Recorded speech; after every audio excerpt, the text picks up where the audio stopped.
The stage lights once glowed with that soft amber hue, the kind that made every note feel like it belonged to another time.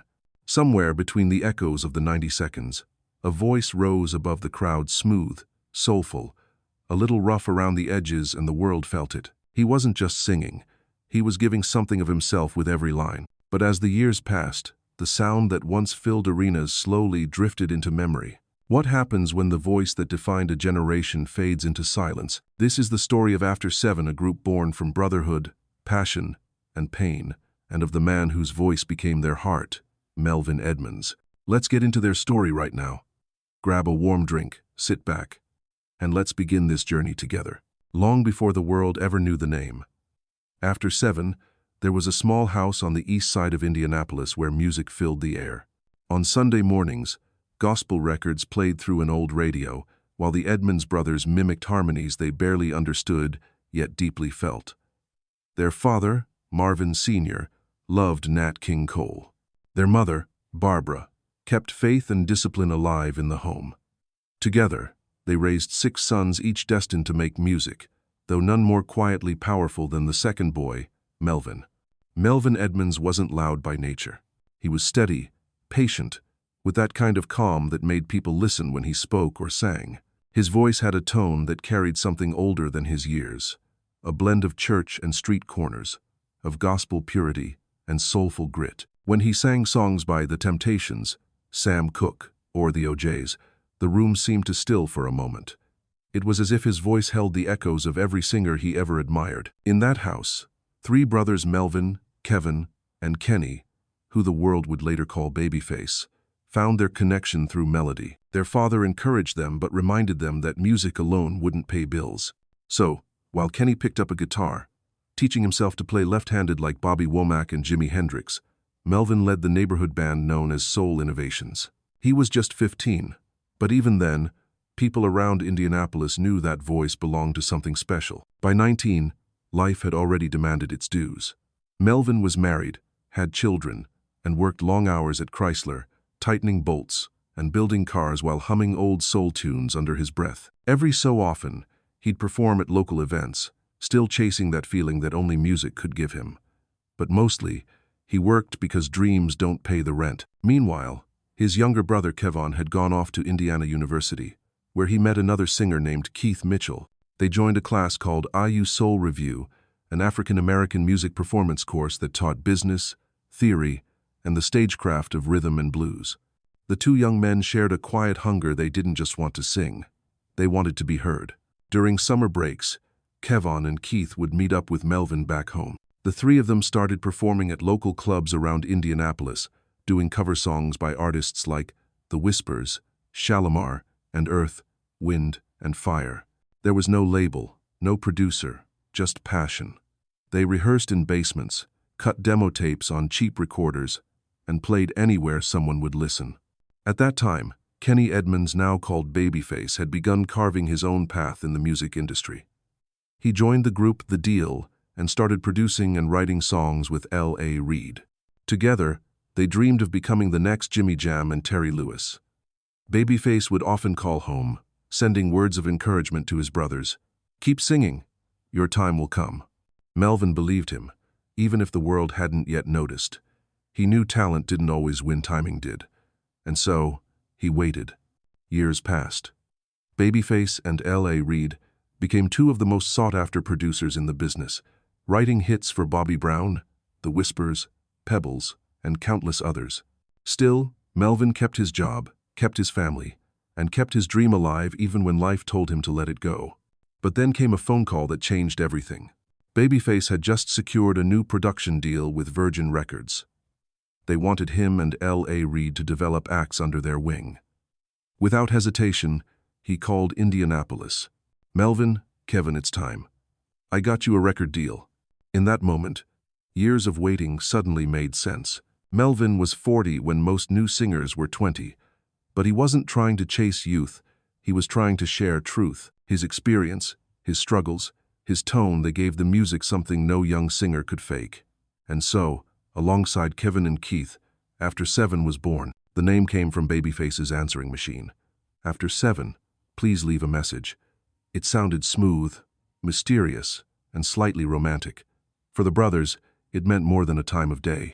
It was about everything that happened after work, after responsibilities, after the world stopped watching when real music was made. When Virgin Records signed them, they didn't even know what the group looked like. They just trusted Babyface and L.A. Reid. It was unheard of an R&B group signed on faith alone. In 1990, after Seven walked into the studio with nothing to prove but everything to give, Melvin's deep, textured voice became the glue that held their harmonies together. Kevon brought elegance. Keith brought energy. Together, they were a bridge between the Motown generation and the modern soul sound that defined the early '90s. Before the red carpets and flashing lights, there was just a man from Indianapolis, clocking out from Chrysler, going home to his kids, and dreaming that maybe, just maybe, the world would one day hear his song. And soon, it finally did. When opportunity finally came, it didn't arrive with fanfare or flashing lights. It came through a phone call, a quiet, steady voice on the other end saying, "It's time." For years, Melvin, Kevin, and Keith had been the voices behind the curtain.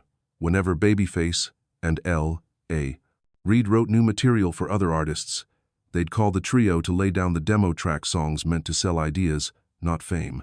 Those early tapes carried the sound of possibility. Smooth harmonies, clean phrasing, and Melvin's unmistakable tone leading every chorus. Most record executives never even asked who the demo singers were, but those who did always wanted to know the man behind that voice. Still, Melvin didn't chase the spotlight. He was 40 years old, with grown responsibilities and a calm acceptance that stardom might never come. But Babyface saw something different. He knew that voice wasn't meant to stay hidden. So when he and L.A. Reid signed their production deal with Virgin Records, he told them he wanted his brothers to be their first act. Virgin trusted him completely. They didn't ask for photos, showcases, or auditions. They simply said, "If you believe in them, we believe in them."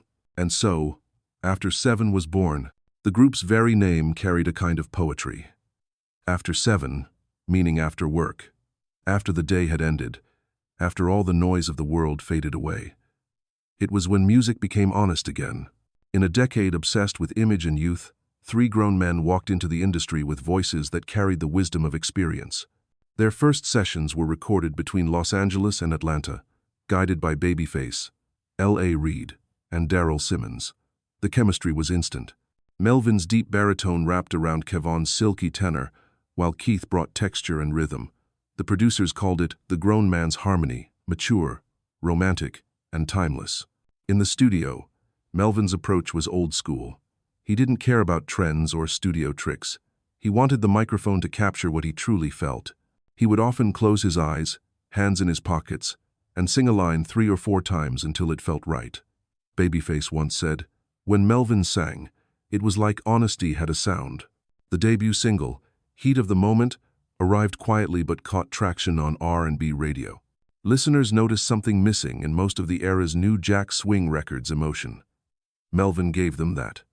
His tone wasn't polished to perfection. It was human. The record climbed to number 5 on the Billboard R&B chart and crossed over to the Hot 100. But it was Ready or Not that changed everything. From the first line, "I'll give you the sun, the rain, the moon, the stars and the mountains," Melvin's voice drew people in. It wasn't just a lyric, it was a promise. The song shot to number 1 on the R&B charts, turning After Seven into an overnight sensation. For the first time, Melvin Edmonds wasn't just Babyface's brother, he was the heart of a hit record. Soon came Can't Stop, a song so smooth it became a soundtrack for countless weddings and late-night radio shows. Again, Melvin led the vocals, delivering every word with the quiet authority of a man who had lived what he sang. The single reached number 1 on the R&B chart and number 6 on the Hot 100, earning a Grammy nomination. The world was listening. Critics compared Melvin's voice to Sam Cooke and David Ruffin. Fans loved the mix of maturity and soul. Even Sade once called the Can't Stop remix one of her favorite songs. After years of anonymity, Melvin finally stood where he belonged, center stage. Yet behind every applause was the quiet knowledge that success had come late, and that time had already taken its share. Still, for that moment, the dream felt whole. After Seven had arrived, and Melvin Edmonds, The man who once sang to factory walls now sang to the world. Fame came fast, but it didn't arrive without a shadow. With each new success, the world demanded more songs, more shows, more perfection. For Melvin Edmonds, who had spent decades living a normal man's life, the sudden rush of stardom was both exhilarating and heavy. By late 1990, After 7 was everywhere. Their debut album turned platinum, their songs played from Los Angeles to New York, and the group was nominated for major awards. Melvin's voice was on every slow jam radio station, every late-night R&B program that promised real music for real people. But behind the success, the schedule was relentless. Long tours, early flights, endless interviews.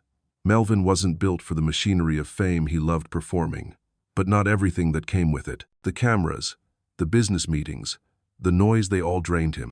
Still, he delivered.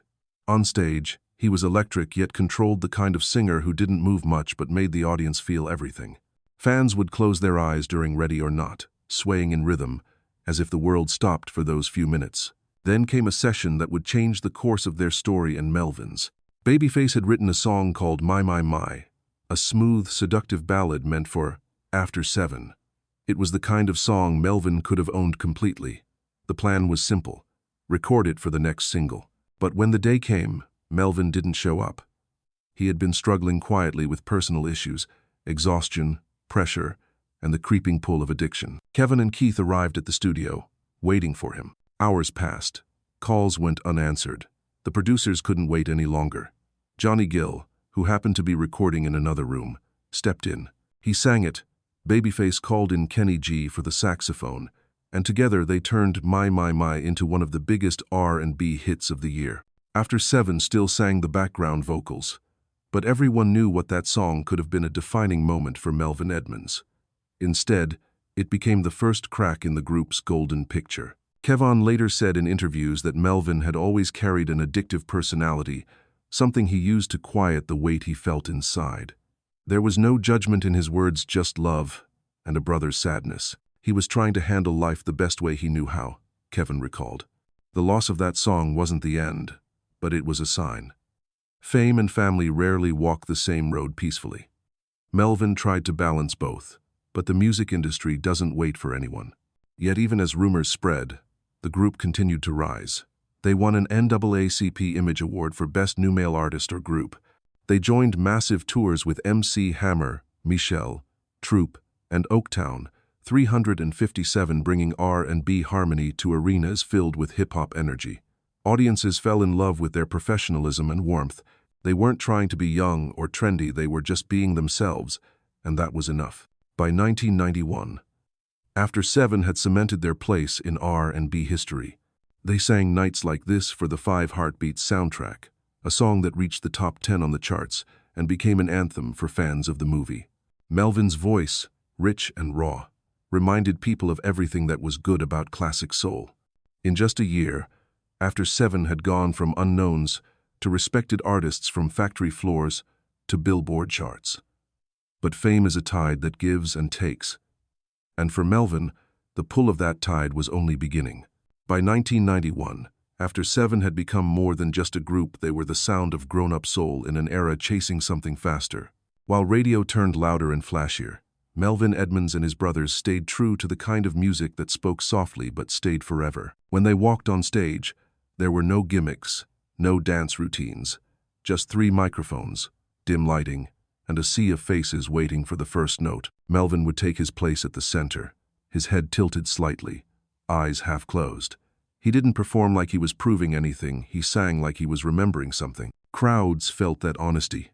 In every city, people swayed to the rhythm of Ready or Not and Can't Stop, singing every line as if the songs belonged to them. These weren't just radio hits. They were moments people carried into their lives, weddings, reunions, and long drives home at night. Touring became their second home. After 7 joined Whitney Houston on her I'm Your Baby Tonight world tour, playing to sold-out arenas where the sound of live harmony still mattered. They performed alongside the Whispers, Gladys Knight, Patti LaBelle, and Frankie Beverly, names etched into the soul of American music. Each night, they proved they belonged among them. Melvin wasn't the type to chase applause, but he understood its power. He had worked too many factory shifts, waited too many years for this moment. Every time the crowd rose, he would smile just a little, as if to say, "Thank you for hearing me." That same year, they recorded Nights Like This for the 5 Heartbeat soundtrack, a song that perfectly captured the group's essence, romantic, hopeful, and filled with quiet strength. It reached the top 10 on the R&B charts and won an ASCAP award for its success on the big screen. For many listeners, that song became their bridge between the Motown sound of the past and the R&B harmonies of the new decade. Melvin's delivery on Nights Like This was pure feeling, effortless but full of depth. It reminded fans of Sam Cooke's soul and David Ruffin's rasp, yet still entirely his own. His phrasing made every word sound lived in. Then came Talkin' My Time. Released on the 25th of August, 1992, the album that cemented their status as R&B royalty. With producers like Daryl Simmons and Dallas Austin, and Babyface's fingerprints still guiding the sound, it was mature but modern. The lead single, Baby I'm For Real, divided by Natural High, soared to number 5 on the R&B charts. It was a love letter to classic soul, blending Marvin Gaye's timeless composition with After Seven's signature polish. When Melvin sang that song, his tone was neither nostalgic nor imitative. It was reverence, a man honoring the music that raised him. Every note carried the warmth of experience and the ache of memory. The album went platinum. Songs like Kicking It and Can He Love You Like. This proved the group wasn't just surviving in the new R&B landscape, they were thriving in it. Their sound stood apart from the studio-driven tracks dominating radio. Theirs was built on heart, harmony, and human touch. By the mid-1990s, After Seven represented something rare: elegance without ego, success without scandal. For Melvin, this was the peak of everything he had worked for. Standing under bright lights beside his brother and his friend, singing songs that would outlive them all. But like all peaks, it came with silence waiting on the other side. Even as the applause grew louder, the weight of the business began to creep in, subtle, patient, and unkind. For now, though, the music was enough. And every time Melvin closed his eyes and sang, it was as if time itself paused, giving the world one more chance to remember what real soul sounded like. Success has a way of disguising pain. For After Seven, the spotlight still burned bright, but behind it, the glow was beginning to fade. By 1995, the group released their third studio album, Reflections, a project that once again showcased their signature blend of grace and soul. The single, Till You Do Me Right, climbed the R&B charts, earning praise for its lyrical honesty and vocal depth. Critics called it one of their most mature works, and it was. You could hear life in every harmony, the sound of men who had lived long enough to understand love, loss, and everything in between. But around them, the world was changing. Hip-hop had taken over radio, and labels were chasing youth.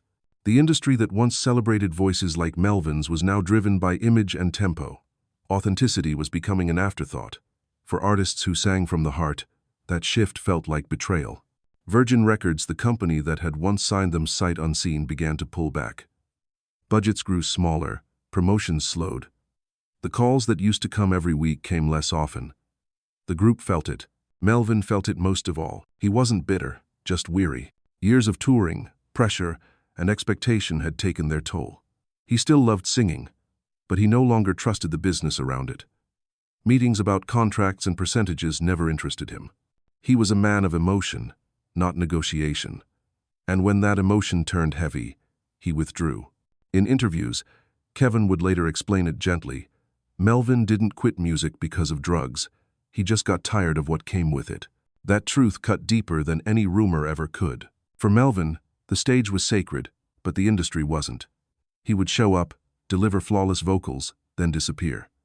No lingering in studios, no small talk, no playing the game, and slowly, the world mistook his silence for absence. When Virgin finally let, After Seven out of their contract, wiping away the group's remaining debt, it should have been a moment of relief. Instead, it felt like goodbye. No label came calling afterward. The market had moved on. The voices that once ruled quiet nights on the radio were suddenly out of fashion. The group disbanded soon after. Kevin continued writing and recording. Keith opened a barbecue restaurant in Atlanta, but Melvin, the soul of the trio, returned to the life he knew before fame, working as a truck driver, raising his family, staying out of sight. People whispered that he'd walked away because of addiction. Others said he couldn't handle the business. The truth, as always, was more complicated. Melvin never stopped loving music, he just stopped loving what fame did to it. From time to time, Babyface would call, asking him to sing background vocals or help with a demo. And when Melvin did, the old magic returned. That tone, smoky, sincere, unpolished, was still there, unchanged by time or struggle. But for every note he sang, there was a silence that followed. Fame had been kind, but it had also taken something from him. By the late 1990s, Melvin Edmonds was no longer in the headlines, yet his voice remained in the hearts of those who had listened closely. He was living proof that talent doesn't fade, it just learns to live quietly. Behind closed doors, he found peace in ordinary life.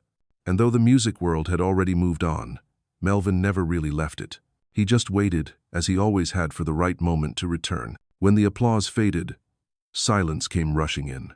For years, Melvin Edmonds had been the heart of After 7, the grounding force in every harmony, the voice that made people believe in love again. But by the time the lights dimmed on their final tour, the world that had once lifted them so high seemed to move on without looking back. After 7 left Virgin Records with something few artists ever received: their freedom and a clean slate. The label cleared their debts and wished them well. To the outside world, that looked like victory, but inside, it felt like loss. There were no new contracts, no new tours, and no one waiting with open arms. The industry had changed.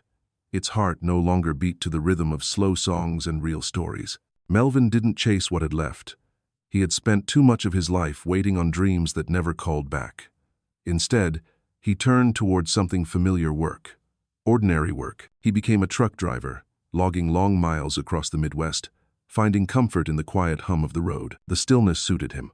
It gave him space to think, to breathe, to just be. To those who once stood beside him on stage, it felt like a tragedy: a man born to sing, now living in silence. But to Melvin, it was peace. For the first time in years, he didn't have to perform. He could wake up without a camera waiting, without a schedule, without someone telling him who to be. In interviews years later, Melvin Edmonds recalled that period with understanding, not sadness. Melvin was tired of the business side, he said. He didn't stop singing, he just stopped chasing the noise. Still, whispers followed him.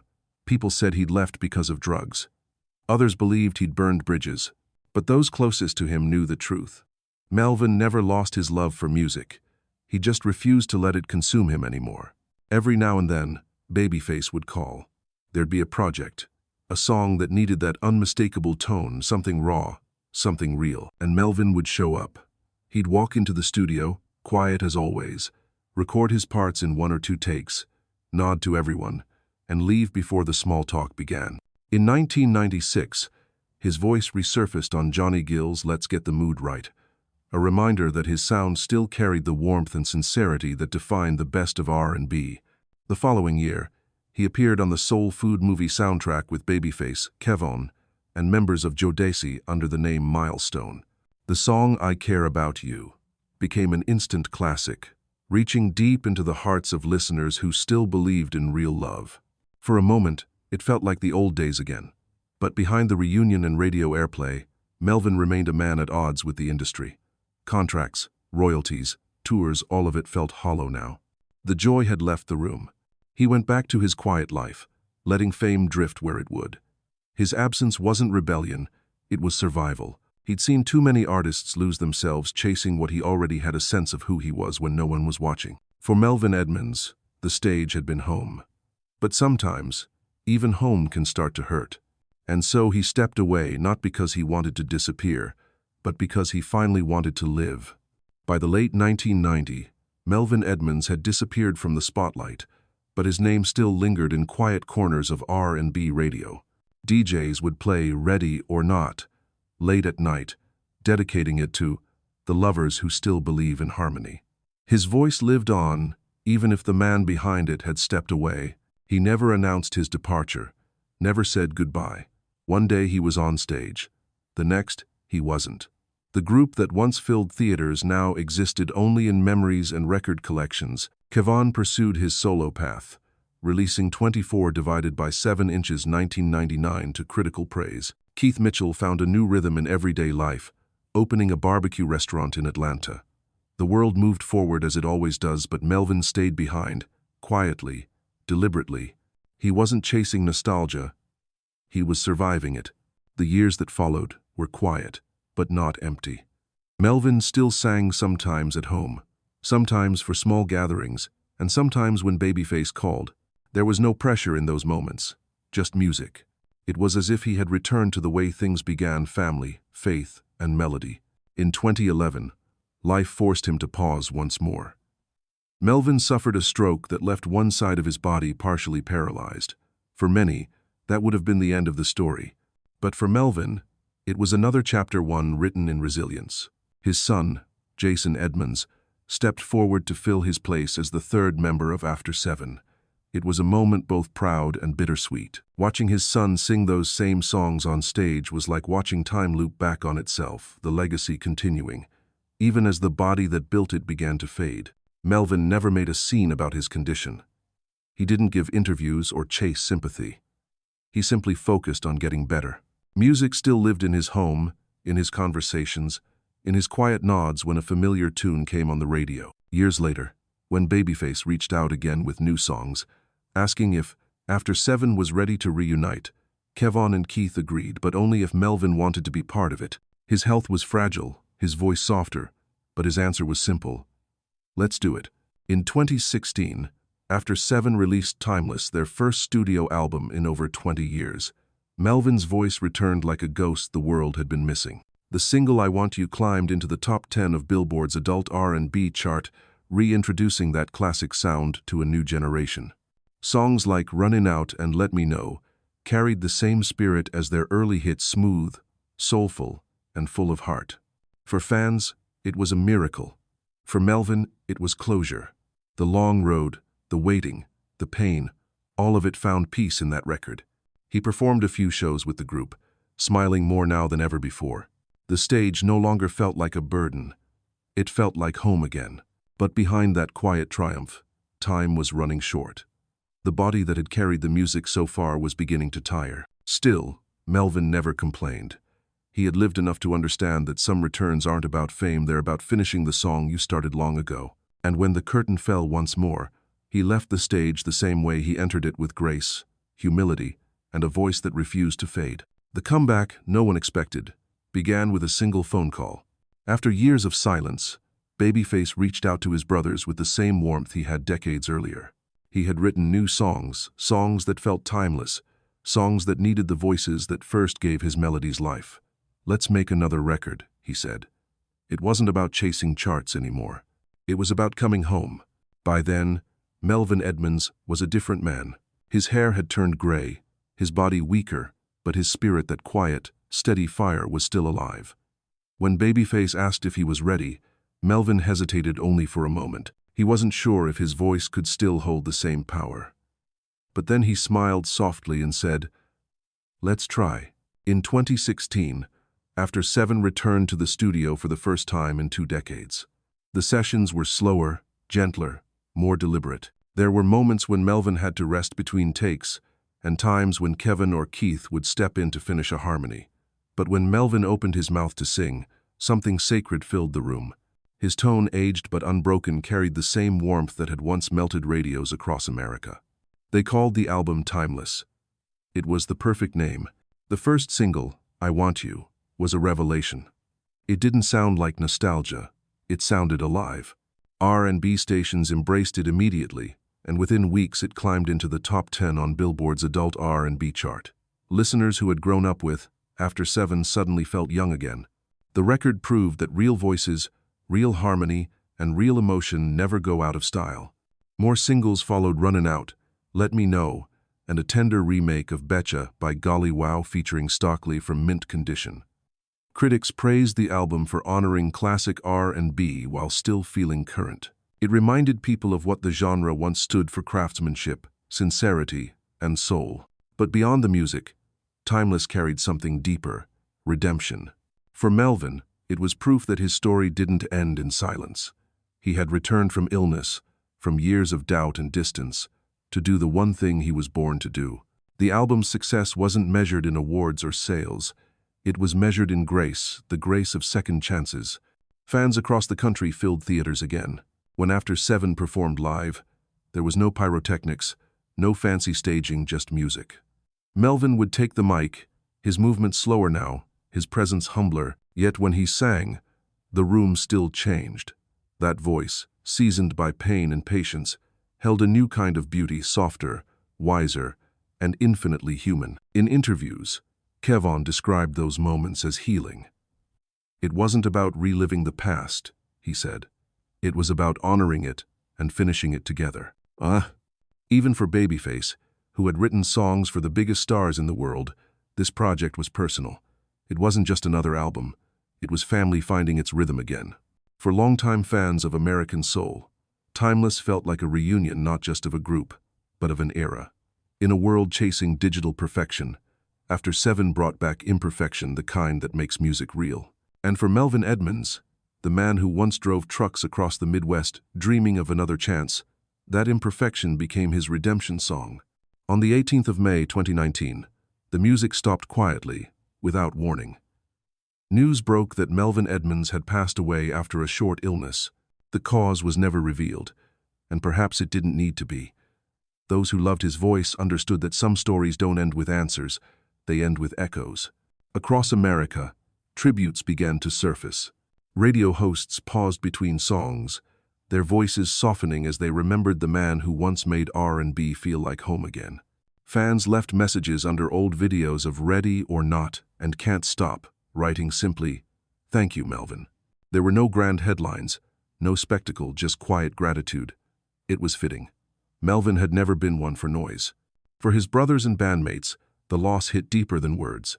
Kevin Edmonds, who had sung beside Melvin since childhood, said in interviews that he could still hear his brother's harmonies when he closed his eyes. Babyface, ever reserved, posted a simple message. He was the real thing, pure soul. The world might have known Babyface as the superstar, but inside the family, everyone knew Melvin as the one who sang from the heart when no one was watching. In the months following his passing, the remaining members of After 7 chose to honor him the only way they knew how, through music. They returned to the studio to finish what Melvin had started. The result was Unfinished Business, released in August 2021, a fitting title for a legacy that refused to fade. The album was both tribute and continuation. It featured Melvin's voice in interludes, short moments where he spoke or sang, preserved like a memory trapped in time.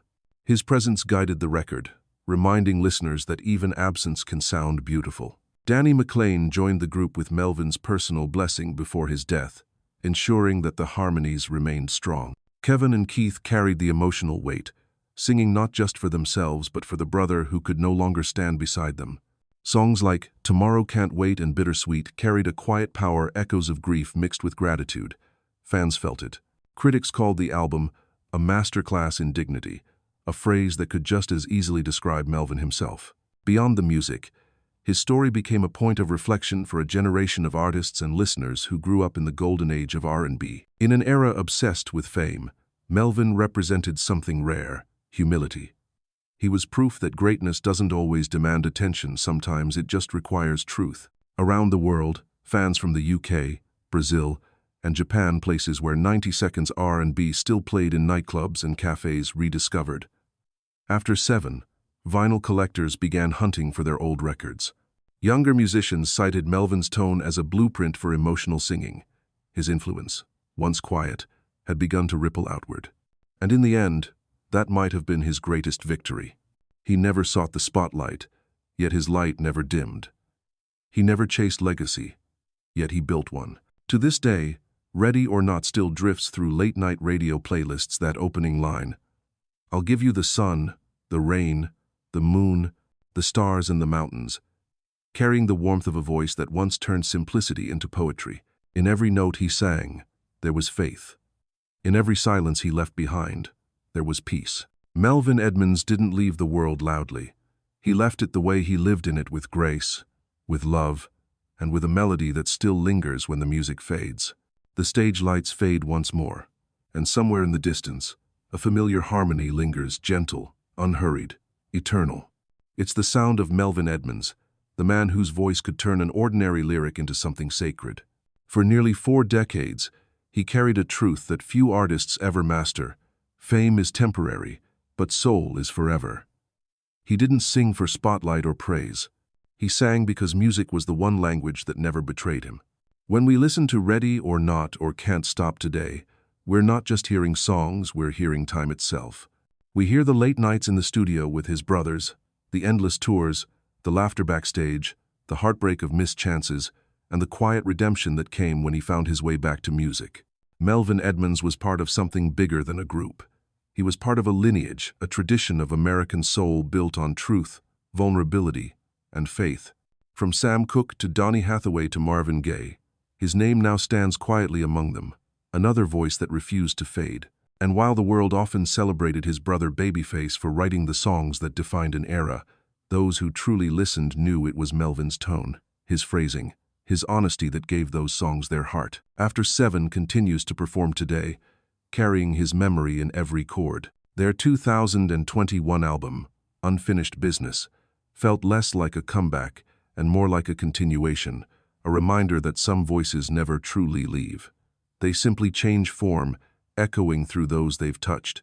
In the broader story of American music, Melvin Edmonds represents something rare: the unspoken heroes who hold the harmony together while others take the lead. His story is not about fame. It's about endurance, about showing up even when the world stops listening. And maybe that's why his legacy still matters. Because for every singer who ever doubted themselves, for every artist who walked away because the world didn't understand, Melvin's journey whispers, "You were enough all along." He proved that even when a voice falls silent, the song goes on, carried by those who remember.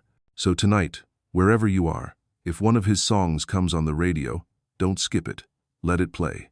Let that sound rich, soulful, and beautifully imperfect remind you of a time when music felt like truth. Because some stars never fade. They just shine where fewer eyes can see.